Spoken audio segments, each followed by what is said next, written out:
ہم گزارش کریں گے جناب مولانا حجت الاسلام عابد رضا نوشاد صاحب قبلہ سے کہ وہ تشریف لائیں اور اپنے بیانات سے ہمارے قلوب کو منور فرمائیں. صلوات پڑھیں محمد و آل محمد پر.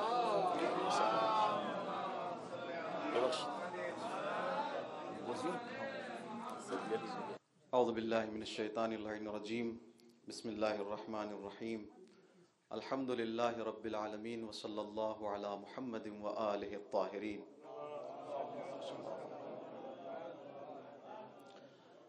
اما بعد فقد قال اللہ سبحانہ وتعالی فی کتابہ الکریم وقولہ الحق. بسم اللہ الرحمن الرحیم. ورفعنا لک ذکرک. ایک صلوات پڑھ دیجئے محمد و آل محمد پر.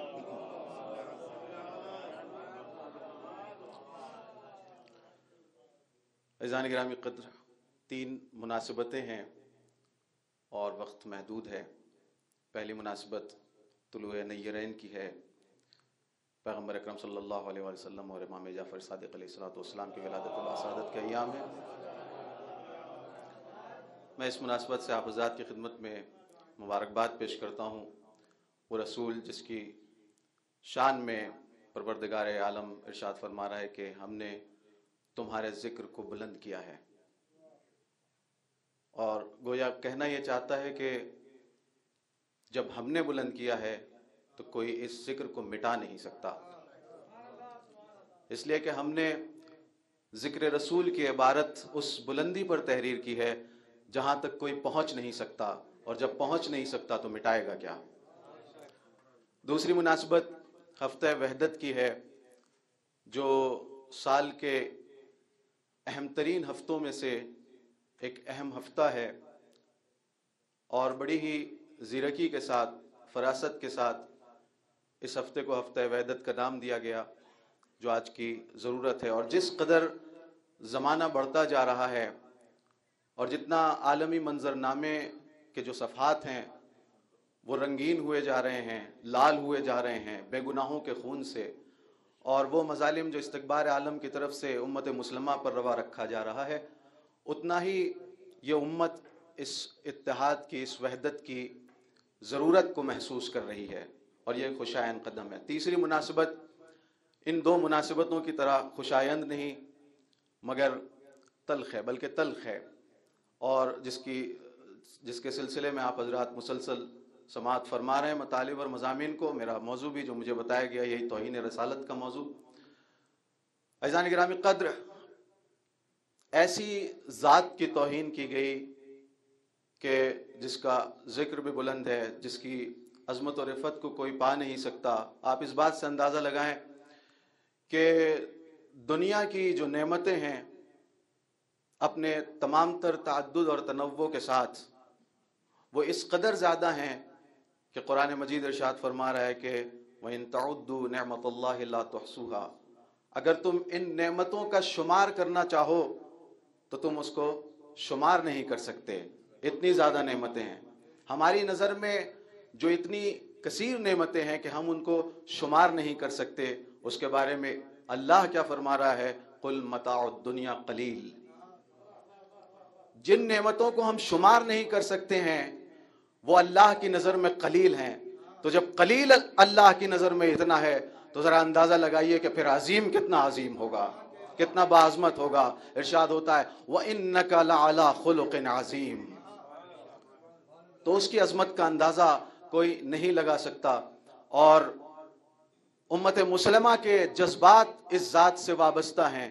ایسی ذات کی توہین کی گئی ہے جس ذات کے سلسلے میں، اس کی رفعتوں کے سلسلے میں، اس کی عظمتوں کے سلسلے میں امت مسلمہ کا عقیدہ کیا ہے اس کو تو چھوڑیے، اس کی نالین کے سلسلے میں ہمارا کیا عقیدہ ہے. ہم کہتے ہیں کہ جو نالین محمد آسماں کے دوش پر رکھ دوں، ستاروں کا قبیلہ عرش پر مغرور ہو جائے. تو جس کے نالین کی عظمتیں یہ ہو، اس ذات کی عظمت کے کیا کہنے. ایسی ذات کی توہین کی گئی ہے جس کا ہم مشاہدہ کر رہے ہیں. عزیزان گرامی، میدان نبرد میں جب دشمن پست ہو اور اس کے ترکش کے تمام تیر ختم ہو جائیں تو وہ گالیوں پہ اتر آتا ہے.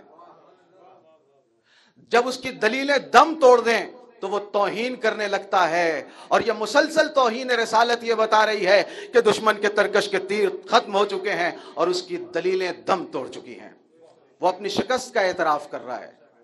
عزیزان گرامی قدر، یہ توہین رسالت کا موضوع جو اس وقت قلوب عالم کو، تمام انصاف پسند انسانوں کے دل کو مجروح کر چکا ہے۔ ذرا اندازہ لگائیے کہ توہین کیوں کی جا رہی ہے، کس وجہ سے، اس توہین کا سبب کیا ہے؟ یہ صرف اور صرف اس لیے ہے کہ دنیا عالم اسلام کی، دین اسلام کی پیش رفت سے گھبرائی ہوئی ہے اور یہ سوچ رہی ہے کہ مقابلہ کیسے کیا جائے اس دین اسلام کا۔ میں کہنا چاہوں گا دشمنان اسلام سے کہ تم چاہے جتنے متمدن بن جاؤ، جتنے اپنے آپ کو تہذیب یافتہ شو کرنے کی کوشش کرو، جتنا ہی اچھے اچھے لباس، کوٹ پینٹ پریس شدہ پہن کے دنیا کے سامنے آؤ، فرانس کا سب سے بہترین عطر لگا کے آؤ، خوشبو لگا کے آؤ، لیکن جب تم ایسی پست حرکتیں کرتے ہو تو تمہارا اس فریبی ظاہر کے پیچھے جو حقیقت پوشیدہ ہے تمہاری، وہ دنیا کے سامنے نمودار ہو جاتی ہے اور آشکار ہو جاتی ہے۔ دنیا تمہاری حقیقت کو دیکھ لیتا ہے، جو توحش تمہارے اندر پایا جاتا ہے، جو وحشی پن تمہارے اندر پایا جاتا ہے، وہی وحشی پن جس میں تم رینیسنس سے پہلے جی رہے تھے۔ آج تم نے ٹیکنالوجی میں ترقی کر لی ہے، تم اپنے آپ کو متمدن شو کر رہے ہو، مگر تمہاری حقیقت یہی ہے کہ تم وحشی ہو۔ تم نے شہر تعمیر کر لیے ہیں مگر مزاج تمہارا جنگلی ہے۔ اور یہ توہین جو تم نے کی ہے اس کی تاریخ بڑی پرانی ہے، صرف تم نے نہیں بلکہ تمہارے قبیلے کے لوگ جو تم سے پہلے رہے ہیں، اہل باطل نے ہمیشہ رسولان حق کی توہین کی ہے۔ وما یاتیہم من رسول الا کانوا بہ یستہزئون، جب بھی ان کے سامنے کوئی پیغمبر حق آتا تھا تو اس کی توہین کرتے تھے۔ خود پیغمبر اکرم صلی اللہ علیہ وآلہ وسلم سے خطاب کر کے پروردگار عالم ارشاد فرما رہا ہے کہ تم سے پہلے جو انبیاء آئے ہیں، لقد استہزئ برسول من قبلک، تم سے پہلے جو انبیاء آئے ہیں سب کی توہین کی گئی ہے۔ فحاق بالذین سخروا منہم ما کانوا بہ یستہزئون، لیکن نتیجہ کیا ہوا کہ وہی چیز جس کا وہ مذاق اڑایا کرتے تھے وہی ان کے اوپر عذاب بن کے ٹوٹ پڑی۔ تو انسان کو ایسی تاریخ سے، جنہوں نے رسولان حق کی بے احترامی کی، توہین کی، اہانتیں کی، ان کا انجام کیا ہوا ہے، اس سے انسان کو عبرت لینی چاہیے، ہوش کے ناخن لینے چاہیے۔ اور اس کے بعد ارشاد ہوتا ہے کہ ظاہر ہے کہ جب اتنی توہین ہوتی ہے، اہانتیں ہوتی ہیں، تو ممکن ہے کہ مایوسی آئے، ممکن ہے کہ انسان ملول ہو، ممکن ہے کہ اس طرح کی مایوسی پیش آئے۔ یاد رکھیے، حق وقتی طور پر مایوس تو ہو سکتا ہے مگر کبھی مغلوب نہیں ہو سکتا، اس لیے کہ حق ہارنے کے لیے بنا ہی نہیں ہے۔ الحق یعلو ولا یعلی علیہ، حق ہمیشہ بلند رہے گا اور کوئی اس کو ختم نہیں کر سکتا، کوئی اس کو مٹا نہیں سکتا۔ لہٰذا ارشاد ہوا مایوس ہونے کی ضرورت نہیں ہے۔ فاصدع بما تؤمر واعرض عن المشرکین انا کفیناک عن المستہزئین، جو تمہارے سپرد ذمہ داری کی گئی ہے، ان توہینوں سے گھبراؤ نہیں، بلکہ تمہارے دوش پر جو ذمہ داریاں ہیں ان کو ادا کرتے رہو۔ ہم تمہیں بچانے والے ہیں، اور مشرکوں سے اعراض کرو، روگردانی کرو، ہم کافی ہیں ان توہین کرنے والوں کے لیے۔ یہ پیغام، یہ خطاب بظاہر رسول اکرم صلی اللہ علیہ وآلہ وسلم سے ہے، لیکن اس کا پیغام رہتی دنیا تک کی امت مسلمہ کے لیے ہے کہ جب بھی اس طرح کی حرکتیں دشمن کی طرف کی جائیں تو گھبرانے کی ضرورت نہیں ہے، مایوس ہونے کی ضرورت نہیں ہے، بس تم اپنے دوش پر جو ہم نے تمہاری ذمہ داریاں عائد کر دی ہیں اس کو ادا کرتے جاؤ۔ تم اپنا کام کرتے جاؤ گے، ہم اپنا کام کرتے جائیں گے، تم اپنی ذمہ داریاں ادا کرتے جاؤ گے، ہم تمہارے دشمن کو ذلیل و رسوا کرتے چلے جائیں گے۔ لہٰذا ہم طالب علموں کو جو اس حوزہ علمیہ قم میں ہوں یا دیگر حوزات علمیہ میں ہوں، اپنی ذمہ داریوں کو سمجھنے کی ضرورت ہے، اپنی ذمہ داریوں کو ادا کرنے کی ضرورت ہے، اور یہ وہ مواقع ہیں جو ہمیں اپنی ذمہ داریوں کا باقاعدہ احساس دلاتے ہیں کہ ہم کس منزل پر ہیں اور ہمیں کرنا کیا ہے۔ ذہن گرامی، اس لیے اپنی ذمہ داریوں کی شناخت ضروری ہے۔ اور پہچاننا ضروری ہے. آپ ذرا اندازہ لگائیں کہ یہ جو توہین مسلسل کی جا رہی ہے، اس کے اسباب پر جب تک ہم روشنی نہیں ڈالیں گے اور توجہ نہیں کریں گے، غور نہیں کریں گے، تب تک اس کے حل کی طرف ہم متوجہ نہیں ہو سکتے. اسباب کیا ہیں؟ کچھ اسباب کا تعلق توہین کرنے والے دشمنوں سے ہے. جو دشمن اسلام کے خلاف، مسلمین کے خلاف سازشیں کر رہے ہیں محاذ حق کے خلاف، ان سے تعلق ہے کچھ اسباب کا. اور کچھ اسباب کا تعلق ایسے ہیں جن کا ہم سے ہے، خود ہم امت مسلمہ سے تعلق رکھنے والے فرزندان توحید سے ہے. وہ اسباب جن کا تعلق دشمنان اسلام سے ہے، جو سازشیں رچ رہے ہیں ان سے ہے. ان میں پہلا سبب یہ ہے کہ عزیزان گرامی، دشمن اسلام کی تیز رفتار مقبولیت سے گھبرایا ہوا ہے. اور یہ بالکل عیاں بات ہے. آپ نے گزشتہ تقاریر میں اس بات کا مشاہدہ کیا اور اس کے شواہد آپ کے سامنے پیش کیے گئے کہ کس طرح سے اسلام جو کہ بڑی تیز رفتاری کے ساتھ یورپ میں مخصوصاً پھیل رہا ہے، آگے بڑھ رہا ہے، اور لوگ جوق در جوق دائرہ اسلام میں اسلام کی جاذبیتوں سے متاثر ہو کر داخل ہو رہے ہیں. اس کاروان کو روکا کیسے جائے؟ تو لہٰذا ان کی کوشش یہ رہتی ہے کہ اس طرح کے کام کیے جائیں جس سے کچھ جذباتی مسلمانوں کے احساسات بھڑکے، اور پھر وہ در نتیجہ ریاکشن کے طور پر، رد عمل کے طور پر کچھ ایسے انتہا پسندانہ اقدامات کریں کہ جس میں رویہ بھی ایسا اپنایا جائے کہ گلا کاٹا جائے. یعنی مارنے کے بہت سارے طریقے ہوتے ہیں، لیکن گلا کاٹنا یہ تھوڑا تنفر انگیز ہے، زیادہ تنفر انگیز ہے آج کے زمانے میں خصوصاً. تو اس طرح سے یعنی خود یہ دشمن کی سازش، یعنی قوی احتمال دیا جاتا ہے کہ خود یہ دشمن کی سازش کے تحت سب کچھ ہو رہا ہے. جس طرح سے انہوں نے اہداف و مقاصد اور اغراض کو حاصل کرنے کے لیے ابھی تک بہت ساری ایسی تحریکیں کی ہیں، ایسی حرکتیں کی ہیں. جیسے سب سے بڑی مثال WTC پر حملہ ہے، جو 9/11 کا حملہ ہے، کہ اس پر حملہ کر کے انہوں نے ایک ساتھ کتنے مفادات کو حاصل کیا ہے. اسلام کو بھی بدنام کیا اور ممالک اسلامیہ پر بھی قبضہ کیا. اس طرح کے کئی اہداف انہوں نے ایک تیر سے 2 نشان نہیں بلکہ کئی نشان لگائے، اور کئی مقاصد میں وہ کامیاب بھی رہے. اسلام کو بدنام کرنے میں، اسلام کو دہشت گردی سے جوڑنے میں وہ کافی حد تک کامیاب رہے. حتیٰ انہوں نے تنظیمیں بنائی، خود اعتراف کرتے ہیں آ جا کے کہ ہم نے ان تنظیموں کو، جو دہشت گرد تنظیمیں، ان کو ہم نے بنایا ہے. اور عجیب مرحلہ ہے کہ بڑی بے حیائی کے ساتھ اس کا اعتراف کیا جاتا ہے. تو پہلا سبب جو بیرونی دشمن سے تعلق رکھتا ہے وہ یہ ہے کہ وہ اسلام کی تیز رفتار مقبولیت سے گھبرایا ہوا ہے. لہذا وہ چاہتا ہے کہ اس مقبولیت کو روکنے کے لیے، لوگ جو اسلام کے دائرے میں شامل ہو رہے ہیں اس کو ختم کرنے کے لیے سب سے بہتر حربہ یہ ہے کہ اس اسلام سے لوگوں کو متنفر کر دیا جائے. اور متنفر کرنے کے یہی حربے ہیں. دوسرا سبب جس کی بنیاد پر وہ ایسے اقدامات کرتے ہیں، ایسی باتوں کو اسلام کے خلاف ہوا دیتے ہیں، وہ یہ ہے کہ جب حکومتیں اپنی داخلہ اور خارجہ پالیسیز میں ناکام ہو جاتی ہیں تو اپوزیشن کے اذہان کو اور اپنے ملک کے باشندوں کے اذہان کو ان اصل مدوں سے بھٹکانے کے لیے انہیں ایسا کچھ کرنا پڑتا ہے کہ جس سے ان کے اذہان منحرف ہو جائیں اور ہمارے خلاف کوئی آواز نہ اٹھے، ہماری حکومت بچی رہے. جیسا کہ یہ تو ہم بخوبی مشاہدہ کر رہے ہیں اپنے ملک کے اندر کہ کس طرح سے مدوں سے بھٹکایا جاتا ہے اذہان کو. یعنی مدعا کچھ اور چل رہا ہوتا ہے، بیچ میں ایک شوشہ چھوڑا جاتا ہے، سارا میڈیا، پرنٹ میڈیا ہو، الیکٹرانک میڈیا ہو، سوشل میڈیا ہو، سارے انٹلیکچوئل، سارے دانشور اسی میں مصروف ہو جاتے ہیں، اور وہ جو اصل مدعا جس پہ گفتگو ہو جانی چاہیے تھی، ہونی چاہیے تھی، اس کو فراموشی کے سپرد کر دیا جاتا ہے. یہ ہو رہا ہے کہ نہیں ہو رہا ہے؟ تو ایک سبب یہ ہے. آپ دیکھیں فرانس کے اندر مسلسل اشارہ کیا گیا کہ یہ یلو جیکٹ والے جو مظاہرات ہیں ہر سیٹرڈے کو ہو رہے تھے مسلسل. وہ کیوں ہو رہے تھے؟ حکومت سے ناراضگی کی بنا پر ہو رہے تھے. مسلسل کئی سالوں سے یہ سلسلہ قائم و دائم میں چل رہا ہے احتجاجات کا. تو اس سے لوگوں کے ذہنوں کو بھٹکانا تھا. تو کیا کیا جاتا؟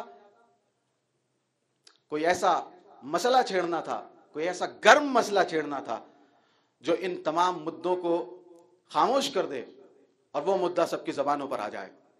لہٰذا یہ کام کیا گیا. فرانس کی اہمیت اس لیے زیادہ ہے کہ یورپ کنٹریز میں جہاں سب سے زیادہ اسلام پھیلا ہے اور پھیل رہا ہے وہ فرانس ہے. یعنی اعداد و شمار کے مطابق اگر دیکھیں، اگرچہ چند برس پہلے کے ہیں، تو بتایا جاتا ہے کہ وہاں 10% آبادی، بہت بڑی آبادی ہوتی ہے، 10% کی آبادی وہاں مسلمانوں کی ہے، اور دوسرا مذہب کیتھولک مذہب کے بعد اسلام ہے. وہاں پر 60 لاکھ کی تعداد تقریباً بتائی جاتی ہے کہ لوگ مسلمان ہو رہے ہیں. تو ظاہر ہے کہ دشمن گھبرائے گا، اور جب گھبرائے گا تو ایسے اقدامات، جن اسباب کا ہم سے تعلق ہے، میں جلد اپنی بات کو ختم کروں گا، جن اسباب کا تعلق ہم سے ہے، سب سے پہلا سبب جو دشمن توہین کرتا ہے اسے جرأتیں ملتی ہیں، توہین کرتا ہے، اس کی توہین کو مقبولیت ملتی ہے اور وہ اپنی سازش میں کامیاب ہو جاتا ہے، اس کا ایک اصلی سبب یہ ہے کہ ہم نے پیغمبر اکرم صلی اللہ علیہ وآلہ وسلم کو کما حقہ دنیا کے سامنے پیش نہیں کیا ہے.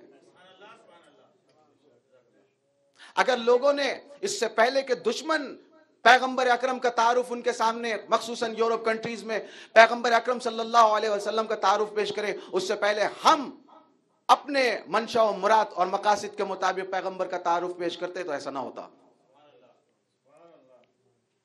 پہلا سبب یہ ہے کہ ہم نے پیغمبر کا تعارف دنیا والوں کے سامنے پیش نہیں کیا ہے، لہذا ضرورت ہے. اچھا، اس سلسلے میں ذمہ داری کس کی ہے؟ ذمہ داری ہم طلاب کی بنتی ہے. ظاہر ہے کہ عوام جو ہے وہ پیغمبر کا تعارف نہیں پیش کر سکتے، یہ طلاب علوم دینیہ ہیں جو پیغمبر کا صحیح تعارف دنیا کے سامنے پیش کر سکتے ہیں. لہذا عالمی بین الاقوامی علمی اسٹینڈرڈ کے مطابق کتابیں لکھنے کی ضرورت ہے، مختلف زبانوں میں مقالات لکھنے کی ضرورت ہے، مختلف زبانوں میں، جو وہاں کی میگزینز میں شامل ہوں اور شائع ہوں، تاکہ لوگ ہمارے ریسورسز سے، ہمارے ذریعے بھی تو پہچانے کہ پیغمبر تھے کیا اور پیغمبر ہیں کیا، اور ان شبہات کا ازالہ کیا جائے جو پیغمبر کے سلسلے میں ہے، احقاق حق کیا جائے، ابطال باطل کیا جائے. ٹھیک اسی طرح جیسے اسی مسئلے میں رہبر انقلاب نے کیا. رہبر انقلاب نے کس طرح سے آزادی بیان، فریڈم آف اسپیچ اور فریڈم آف ایکسپریشن کے ان کے کھوکھلے داموں کی قلعی کھولی ہے. آپ توجہ کریں کہ رہبر انقلاب نے اس تضاد کو پیش کرنے کے لیے کتنی زیرکی اور فراست سے کام لیا ہے. اگر چاہتے تو رہبر دوسری مثالیں بھی پیش کر سکتے تھے. مثلا ابھی اسی مسئلے میں رجب طیب اردوغان نے میکرون کے سلسلے میں جو پرسنل اٹیک کیا تھا، اس کی بنیاد پر فرانس نے اپنا سفیر ٹرکی سے واپس بلا لیا. اب کوئی فرانس سے پوچھے کہ کہاں گیا تمہارا آزادی بیان کا نعرہ، کہاں گئی تمہاری فریڈم آف اسپیچ؟ اگر وہ تمہیں کچھ برا بھلا کہہ رہا ہے تو اس میں کیا پریشانی ہے؟ آزادی بیان کے قائل ہو تم. رہبر انقلاب یہ مثال بھی دے سکتے تھے، دینا چاہتے تو دوسری مثالیں بھی دے سکتے تھے اس تناقض کو ان کے سامنے ظاہر کرنے کے لیے جو اس نعرے میں اور ان کے عمل میں موجود ہے. لیکن رہبر وہ ہوتا ہے جو دشمن کی دکھتی رگ پر ہاتھ رکھ دے. رہبر وہ ہوتا ہے جو پردے کے پیچھے کیا چل رہا ہے اس کو بھی دیکھ لے. رہبر وہ ہوتا ہے جو اصلی دشمن تک پہنچے.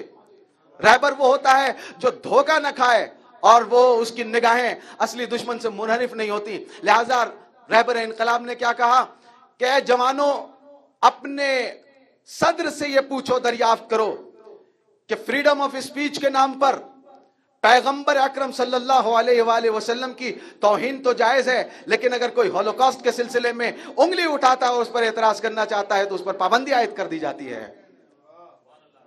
اس بصیرت کو، اس فراست کو، اس زیرکی کو سیکھنا ہوگا ہمیں. رہبر انقلاب نے انتہائی لہجے کی متانت کے ساتھ اخلاقی معیارات پر کھرے اترتے ہوئے دشمن کی مذمت میں بھی اخلاقی معیار سے نیچے نہیں آئے. لہجے کی متانت کے ساتھ رہبر انقلاب نے دشمن کو تباہ و برباد کر دیا. جس اسپیچ پر، جس نعرے پر، جس فریڈم آف اسپیچ کا نعرہ دے کر وہ اپنے آپ پر نازا تھے اور کہہ رہے تھے کہ ہم یہ مدعی ہیں اس بات کے، اس کو رہبر انقلاب نے ناکام کر دیا.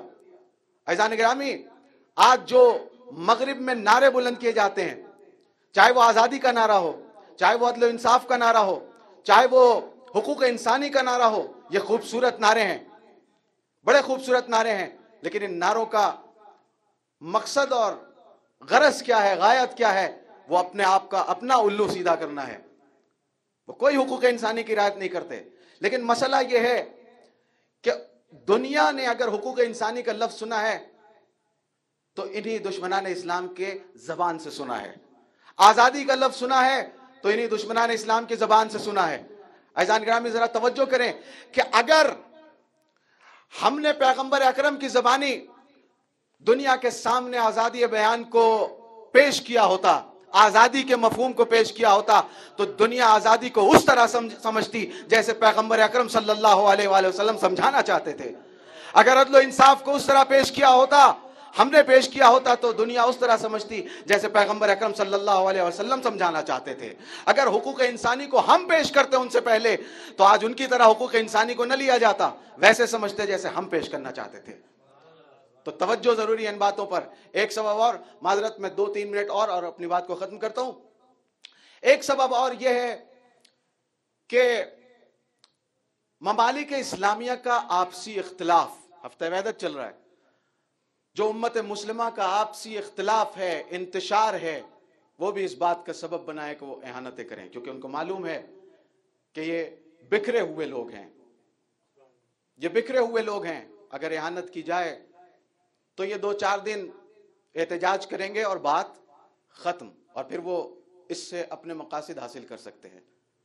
تو یہاں پر ضرورت ہے, اور یہ مناسب موقع ہے کہ ہفتہ وحدت کی مناسبت پر اس وحدت و اتحاد کی فضا کو ہموار کیا جائے.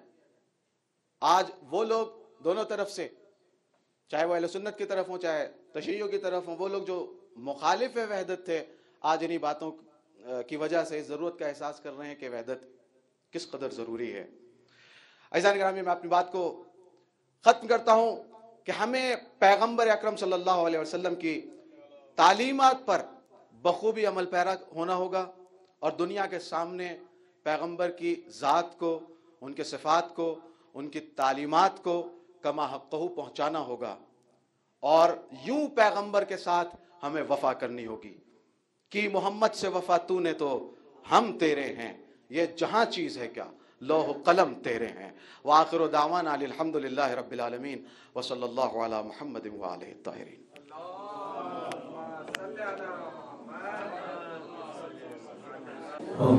اللهم صل على